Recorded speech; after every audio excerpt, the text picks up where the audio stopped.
वालेकुम। मैं doctor Wasim, veterinary officer GHMC. यहाँ डबलपुरा नारा के पास हम लोग आदमी मिसबा बोल के हमारे को 130 को कंप्लेंट आया। तो हम मिसबा बोल के आदमी के जो नॉन वेज सामान इलीगल रखते बोल के डिटेल्स है। तो हमारे टास्क फोर्स सीए साहब और वेटनरी ऑफिसर मैं और सेकंड साहब आके इसको पकड़ लिए। तो जहाँ तक हमारे को मालूम है, ये 1.5 टन नॉन वेज आइटम्स है, जिसमें सर, बीफ, सर और ब्रेन, लेग्स। और कितने दिन से स्टोर करा हुआ है सर ये मीट?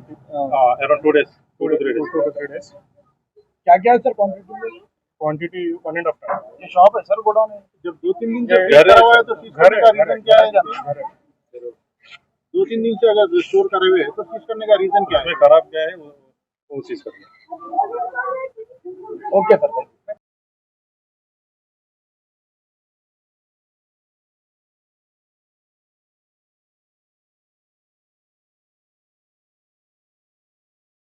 ते करू देते मग